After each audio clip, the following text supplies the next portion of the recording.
Et bonjour à tous les amis, très heureux de vous retrouver, c'est Riquet, très content d'être avec vous une nouvelle fois comme tous les matins, c'est lundi, les marchés réouvrent. Quel bonheur, on va pouvoir rechercher des plans, rechercher des opportunités, scalper les après-midi, faire des nouvelles vidéos.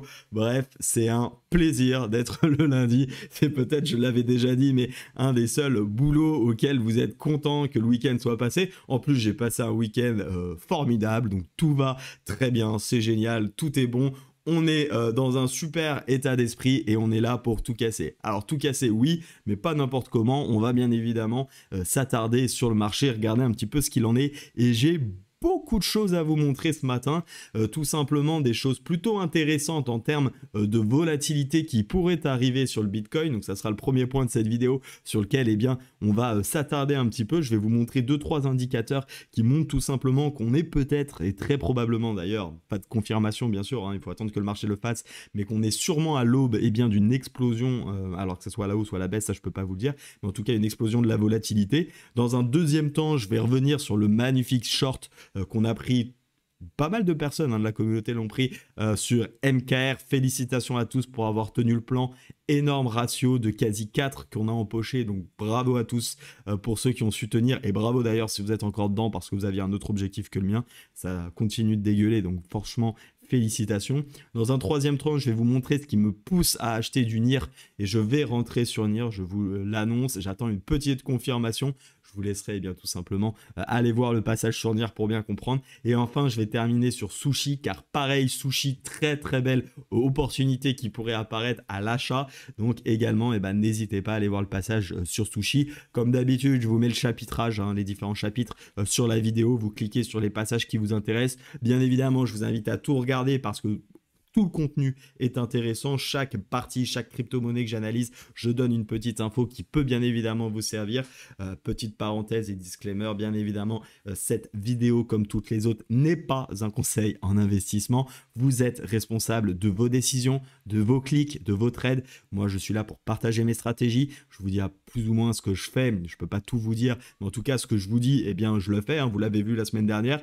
J'ai donné un trade de GLD qui n'a pas fonctionné, je vous ai tout dit du début à la fin. J'ai donné le trade également sur Algo, alors j'ai juste eu le temps de le donner pour le coup sur Telegram parce que j'avais la session américaine qui commençait, qui malheureusement n'a pas fonctionné, mais c'est pareil, j'avais donné à l'avance. Et bien évidemment, j'ai donné le trade sur MKR à l'avance qui lui a explosé, et je reviendrai dessus également, mais c'est l'avantage aussi, quand on a un bon money management, on peut parfois gagner moins de trades qu'on en perd, mais pour autant, le résultat à la fin, eh bien, il est positif.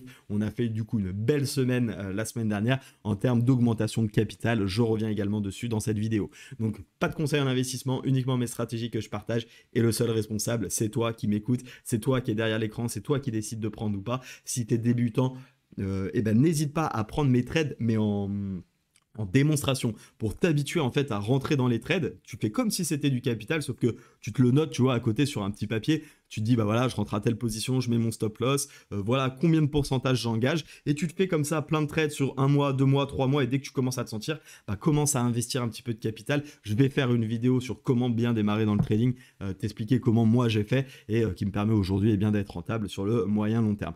Voilà les amis, excellent visionnage, et on se retrouve tout de suite sur le Bitcoin. Alors, concernant le Bitcoin, eh bien, on va démarrer comme tous les lundis en weekly et on va regarder un petit peu eh bien, ce qu'il en est tout simplement. Donc, on voit bien cette bougie qui a été faite la semaine dernière qui est sans grande signification, tout simplement parce qu'on est toujours dans le range. On voit bien qu'il y a eu très peu eh bien, de delta, en tout cas de variation de prix, hein, puisqu'on a été au plus bas à 18 650 et au plus haut à 19 700. Hein, on l'a répété et répété, on a beaucoup tourné la semaine dernière autour de la zone 19 000, 19 500. Donc, pas grand chose à dire au niveau du weekly, tout simplement qu'on est toujours dans ce range et que pour le moment, eh bien, il n'y a pas de réelle décision, en tout cas très long terme. On surveille bien évidemment toujours nos zones qui sont les 25 000 ici et les 18 000 en bas d'un point de vue long terme. Maintenant, d'un point de vue plus court terme, il commence à y avoir quelques petites choses intéressantes, pas de quoi s'exciter non plus, mais c'est intéressant de le voir. Déjà parce qu'on a ce range qui continue, et plus un range est long, et bien plus l'explosion explosion, puisqu'au bout d'un moment, le range va finir par se résoudre.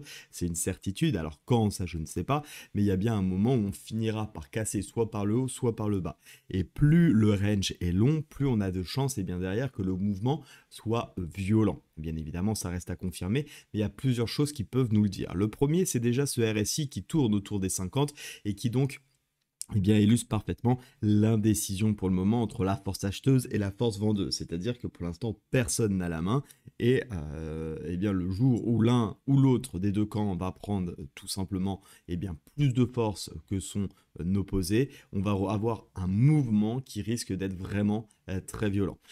Également, le deuxième indicateur qui me permet de le dire, c'est les bandes de Bollinger. Alors d'ailleurs, n'hésitez pas à me dire en commentaire si vous souhaitez que je vous fasse un tuto sur les bandes de Bollinger. Les bandes de Bollinger, très rapidement en quelques mots, ça permet tout simplement de voir un petit peu la volatilité du cours. Lorsque les bandes sont plutôt resserrées et plates, on a un cours sans volatilité et très généralement, plus les bandes se resserrent, plus à un moment, on a des chances qu'elles s'ouvrent, comme ça a pu être le cas par exemple juste ici. On voit bien qu'ici c'était plutôt plat et resserré et on a eu un mouvement violent juste après en daily. On pourrait très bien retrouver, regardez ici, resserrement des bandes de Bollinger plutôt aplaties et on a fini par avoir un mouvement violent à la baisse. Et bien ici c'est vraiment très resserré comme vous pouvez le voir et on risque du coup, en plus de ce range qui dure depuis un petit moment, d'avoir un mouvement très violent sur le Bitcoin. Alors jusqu'à quel point, ça je peux pas vous le dire, mais en tout cas dans quel sens je peux pas vous le dire d'ailleurs non plus, mais on devrait avoir une résolution de ce range prochainement. Donc attention bien évidemment en termes d'opportunités que vous allez prendre, parce que je pense que la résolution de ce range va impacter nécessairement le sens dans lequel les autres crypto-monnaies vont pouvoir avancer. Qu'est-ce que j'entends par là? Tout simplement, je vais vous le montrer juste après, mais je souhaite me positionner sur NIR à l'achat et je vais me positionner parce que j'ai un signal, mais je sais que si le Bitcoin résout ce range à la baisse, j'augmente mes chances tout de même que le trade sur le NIR ne fonctionne pas, puisque c'est quand même le Bitcoin qui lead le marché. Donc ça, c'est important de l'avoir à l'esprit pour tout simplement peut-être ne pas rentrer trop vite non plus dans les crypto-monnaies. Comme toute explosion, même si ça explose, on aura un retest de certains niveaux, donc il faudra juste être patient. Attendons plutôt la résolution avant de prendre trop de positions pour commencer tout simplement à voir si on se positionne dans le bon sens ou pas et augmenter en conséquence par la suite nos chances de réussite.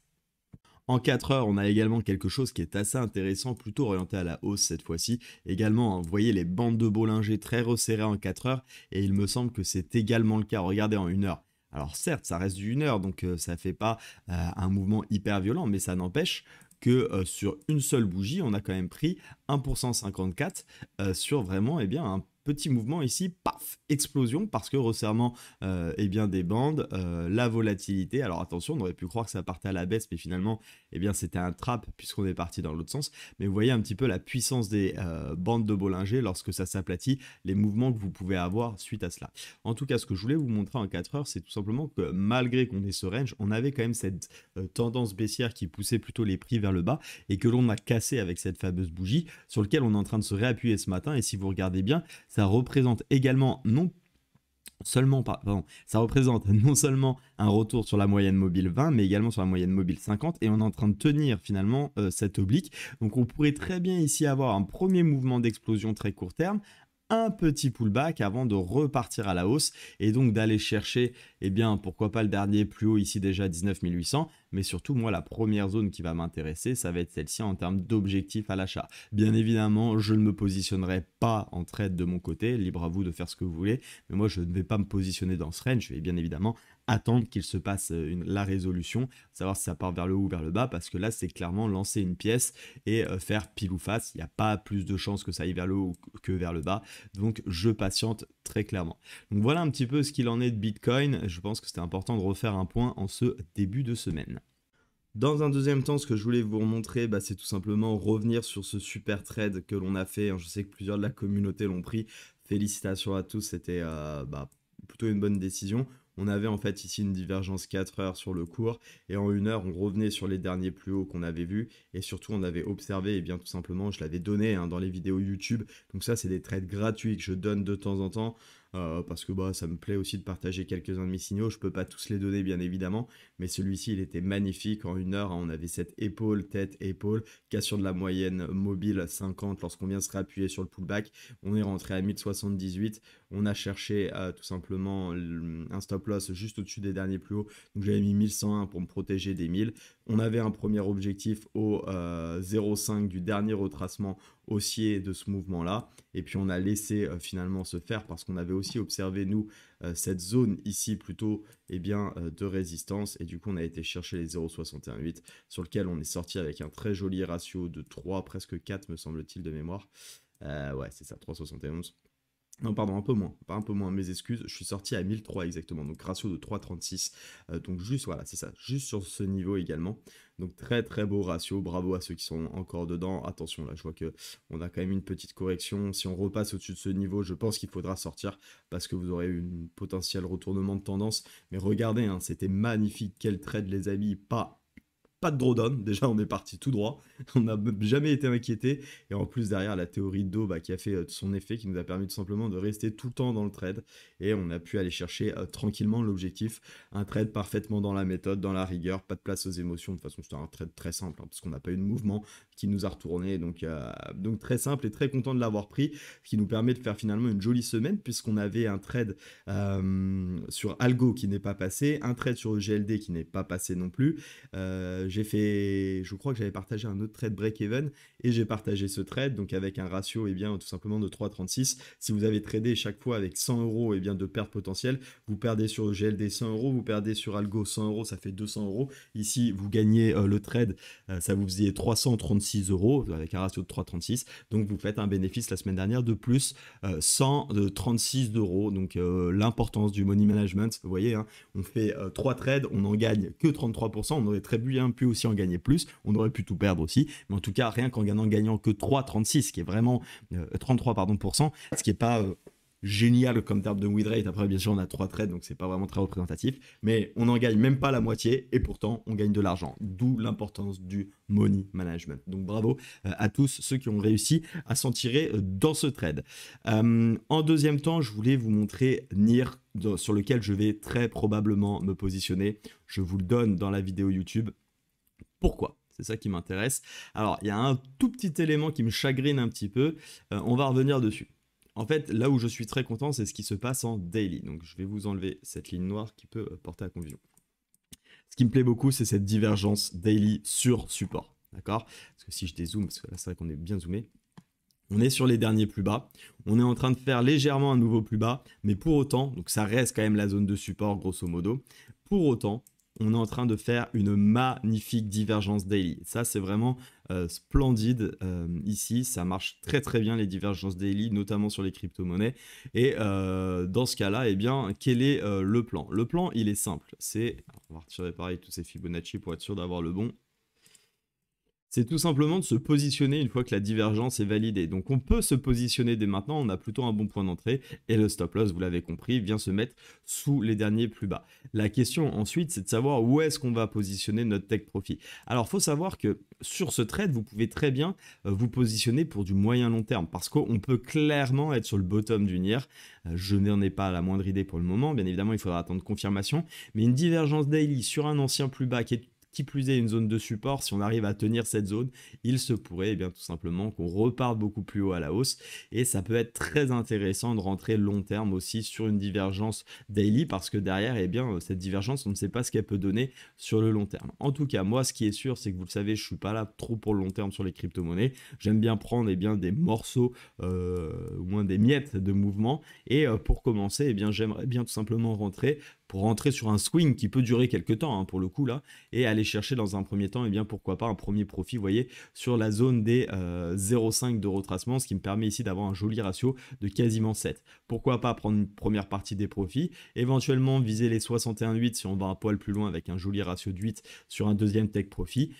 Ce qui d'ailleurs, pour votre information, si on arrive jusque là, ça nous fait déjà 65% de gain en termes de de pourcentage, donc ce qui est déjà très intéressant. Et après, pourquoi pas laisser une petite partie du trade évoluer peut-être jusqu'au bout, jusqu'au 100% des retracements, voire plus si affinité, si le marché crypto, pour X raisons, commence à être bien bullish, et bien laisser une toute petite partie de ce trade continuer à évoluer, et puis après, aller chercher des niveaux bien plus hauts. Et je pense qu'il est important aussi de savoir prendre ses profits tant que le marché n'est pas vraiment très clair. Pourquoi pas à la rigueur, vous voyez, prendre du coup les profits, comme on l'a dit, peut-être sur les 0,5, prendre 100%, on encaisse un super ratio, attendre une confirmation, et bien pourquoi pas qu'on vienne tout simplement ensuite casser ce niveau des 5,98 et re-rentrer ici en trade avec un stop loss légèrement plus bas et profiter, et bien tout simplement, on va imaginer que ça nous fasse du coup un W ici, et bien on aurait un W où on pourrait grosso modo reporter un petit peu la hauteur. Je vous le fais un petit peu à l'arrache ce matin, mais on aura le temps de revenir dessus si le scénario se plaît,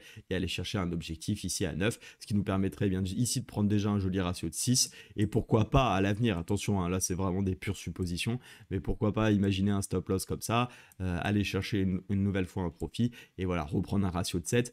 Enfin, parfois c'est bien plus intéressant de prendre 2 fois des ratios de 6 que de prendre le risque de tenir un trade et d'essayer d'aller chercher un x2. Ok, donc voilà des choses qui me plaisent beaucoup en termes de graphique sur NIR, et je pense du coup me positionner dans la journée. Je vous ai dit un petit élément qui m'embête cependant, et c'est vrai, j'avais déjà observé en fait cette sorte épaule-tête, épaule inversée. Elle n'est pas nickel, mais elle reste quand même assez intéressante. Alors il y a plusieurs possibilités, soit on prend celle-ci, et je la trouve vraiment très propre, tac, comme ceci.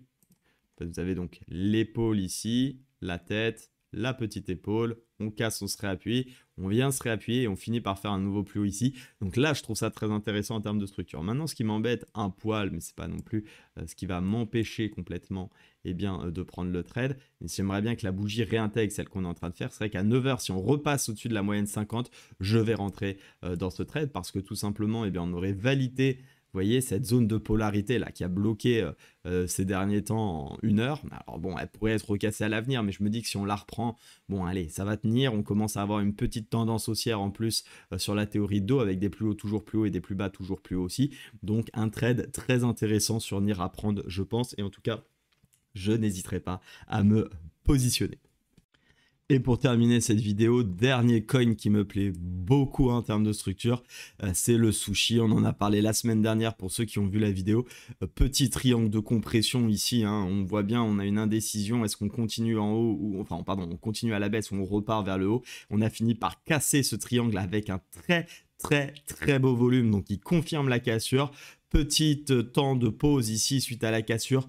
Pullback magnifique, réimpulsion avec un poil de volume, et pour l'instant du coup on a une tendance qui commence à être haussière sur le daily. On voit que ce niveau également qui était le dernier plus haut qu'on avait besoin de reprendre ici a tenu, même si on a fait un excès, on a fait une réintégration, donc c'était pas forcément simple à trader ce passage-là, mais je pense, les amis, tout simplement que si on vient caler une clôture au-dessus de ce niveau-là ce soir, je me positionnerai également à l'achat sur Sushi.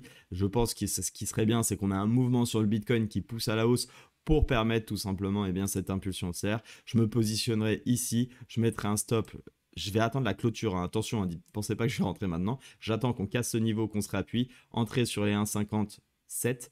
1,507, hein, vous avez compris. Le stop loss légèrement en dessous, autour des 1,41,8, et derrière, on va chercher des niveaux, et je pense que le niveau que je vais aller chercher, ça sera d'abord celui-ci, tout simplement parce que c'est la dernière résistance que l'on a. Également, on peut avoir un autre objectif qui va être à peu près la hauteur, je vais la prendre comme ceci, du triangle. Voilà, premier objectif qui peut être ici, d'ailleurs qui correspond à une autre zone très intéressante, c'est ce petit niveau ici qui avait tenu. Donc pourquoi pas effectivement première prise de profit sur un ratio de quasiment 3 et laisser 50% courir, on passe break-even, comme ça on empoche au moins 50%, et pourquoi pas aller chercher tout simplement 50 autres % sur le niveau des 4,67. Ça nous ferait un ratio moyen autour des 3,5 je pense, quelque chose comme ça, et ça serait vraiment un excellent trade avec la méthode, la tendance haussière. On traderait la tendance désormais qui est haussière, hein, puisque on aurait ce joli petit W que vous voyez ici, joli petit W, cassure, pullback, en plus pullback sur le triangle, c'est vraiment très propre. Donc voilà un scénario qui me plaît bien sûr énormément sur Sushi et que je pourrais être amené à prendre. Voilà les amis pour les différentes opportunités en ce lundi. On a déjà vu pas mal de choses, je trouve que c'est un lundi qui démarre plutôt bien. En revanche, vigilance, pas de précipitation. On attend les confirmations. S'il vous plaît, ne faites pas partie de ces particuliers qui FOMO, qui ont peur de rater le x10, qui ont peur de rater le x8. Pour l'instant, on n'a aucune confirmation. Et faire x10, x8, bien sûr que c'est très bien. Je ne vais pas dire que c'est pas bien de faire x10, x8. On est tous là pour essayer de chercher des beaux multiplicateurs, mais ne soyez pas trop gourmands. Soyez plutôt là pour savoir aussi sécuriser des gains. Croyez-moi qu'il y a beaucoup plus de personnes qui font de l'argent, malgré tout ce que vous pouvez entendre sur les réseaux ou autres, en encaissant régulièrement des profits, d'accord, avec des trades, avec du bon money management. Parce que bon, c'est très bien de faire x8, x10, mais si finalement vous avez mis, je vous dis n'importe quoi, 100 € et que vous faites x8, vous faites 800 €. Nous, si on fait exactement la même chose, où on engage 100 € de risque sur chacun de nos trades, vous l'avez bien vu, on a déjà pris 136 € sur la semaine dernière si on estime qu'on avait pris uniquement ces 3 trades. Bien évidemment, j'en ai pris un poil plus de mon côté, mais peu importe, vous allez voir qu'on va très vite, nous on va pas avoir besoin de faire 4 ou 5 mois d'attente pour faire ces 800 €, on va les faire bien plus rapidement parce qu'on va encaisser régulièrement des petits profits, des trades, parce que nous on vient manger tout simplement des petites miettes de grands mouvements, ou de même parfois juste des tout petits mouvements qu'on va réussir à grappiller, et croyez-moi que on va faire des bien meilleurs résultats que les personnes qui font des x8, x10. Donc l'important c'est de trader proprement, avec des confirmations, se donner toutes les chances de réussir, c'est-à-dire se mettre au maximum dans le sens du marché. Ça ne veut pas dire qu'on réussira à chaque fois, mais sur le long terme, on sera gagnant. Excellente journée à vous tous. Je retrouve les amoureux du scalping cet après-midi. Ça va être chaud. J'ai une patate, les gars, pour le scalping. Ça va être quelque chose. Donc, soyez au rendez-vous. Je vous dis à cet après-midi. Restez prudents sur les marchés. Allez, salut. Ciao.